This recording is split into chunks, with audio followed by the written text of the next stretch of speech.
guys, welcome back to Mystifying Miracles. I'm Kristen, and today the story is going to be about a little 3-year-old boy, a little boy that couldn't speak. And we're going to get into his story and his dad's story and what miracle took place.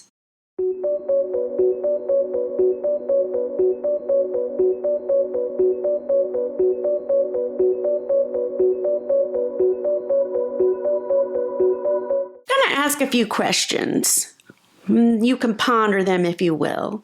But can there really be bad spirits that can control our health and our well-being? And are we praying for deliverance and healing? Well, there's one thing that we all can count on, and that is the fact that God is faithful, and He will show us what to do when things need to be done. This is Marko's story and his son, Christopher. Marko cleaned pools, and he had gotten up one morning, gone to a certain property. It was a house that he cleaned quite frequently, their pool anyway.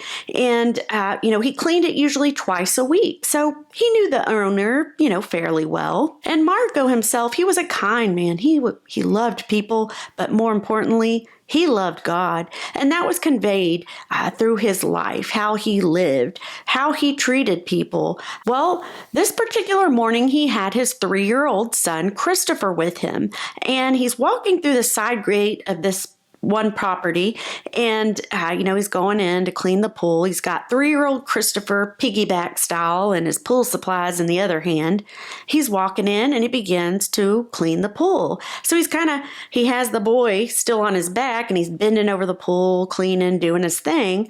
Well, the owner looks out the window of her office in the house and she sees and she's like, She had never seen him bring his son to work before, and she kind of was curious, why was he doing all that hard work with his boy on his back? So she proceeds to walk outside just to say hello to Marko, and she just asks him, never noticed you brought your son before. Why is he here today?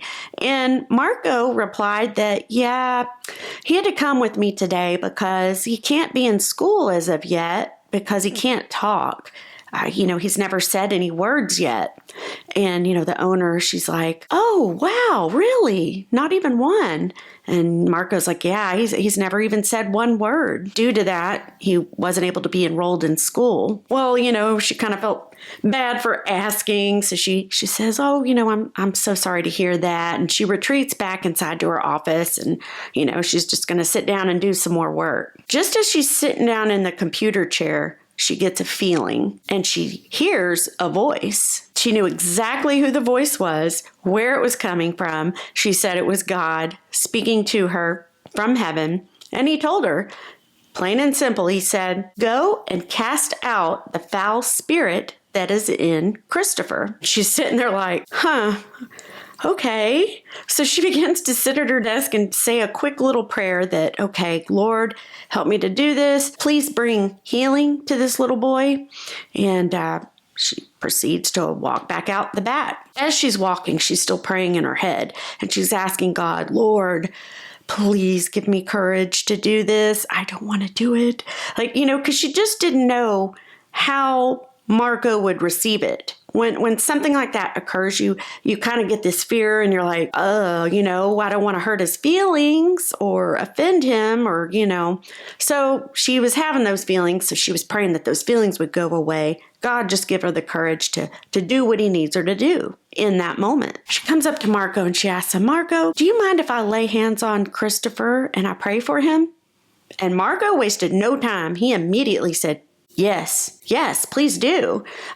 He was all for it. So she looks at Christopher and the owner, she said he was just precious. These big brown eyes, this little smile, just cute little boy. And she asks him, Christopher, can I pray for you?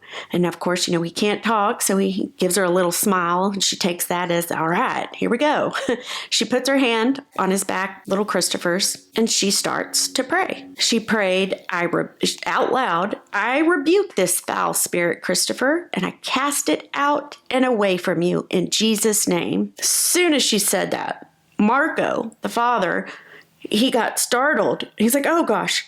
And he starts feeling it. He's still got the little boy on his back, but he starts feeling his back because he said, oh my Lord, I thought for a second there Christopher had peed or wet his pants on me because I felt this wetness like all of a sudden out of nowhere. But as he's feeling his back, it's completely dry. So it was very soon he realized what that warm feeling was. It wasn't Christopher accidentally, wetting his pants.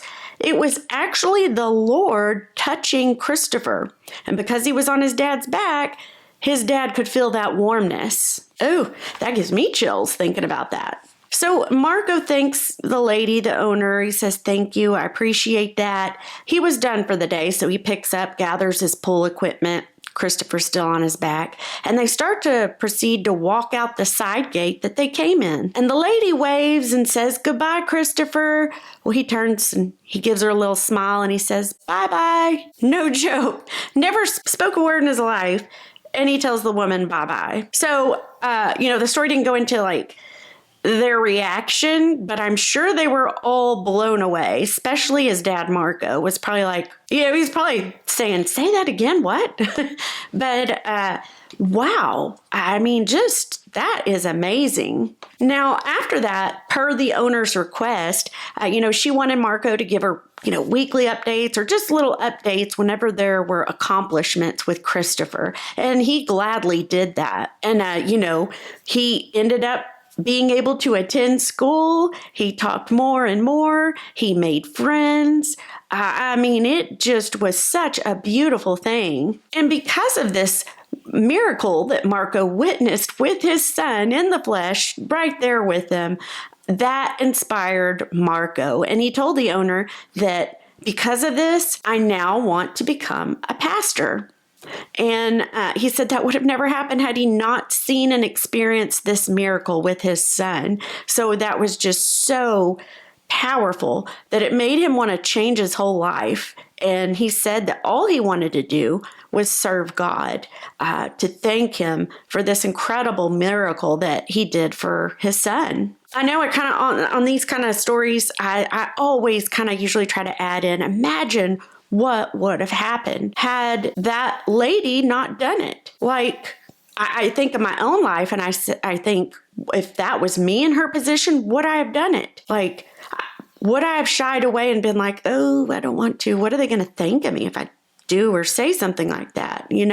My personality, I'm going to be upfront and honest. I probably would, but I like thinking on these things because if I'm more aware of them, and I ask God for the courage, then maybe I won't be scared to do things like that if I ever get gut feelings or, God telling me to do something or to pray for somebody. I want to be better and I want to listen to him better. I don't want to put things off just because I'm embarrassed or I don't want to do it, And then also, you think of, well, gosh, had she not done that, would the miracle have happened? Would Marko, his son, ever speak? But then also, would Marko ever pursue being a pastor and feeling so fulfilled in his life? So it's just all these little things that if this didn't happen this way, what would have happened here? I don't know. I think on those things like that a lot. I feel it helps me grow, definitely in my faith, but also as a person. Let me know what you guys think. This story was pretty cool. I love hearing stories that involve children where miracles like this happen. It's just great. But I want to know what you guys think. And I just thank you so much for watching, for supporting me, guys, and trying to help the channel grow. Ultimately, I want it to lead other people to God. That is my passion. So thank you. I am going to see you guys for the next one.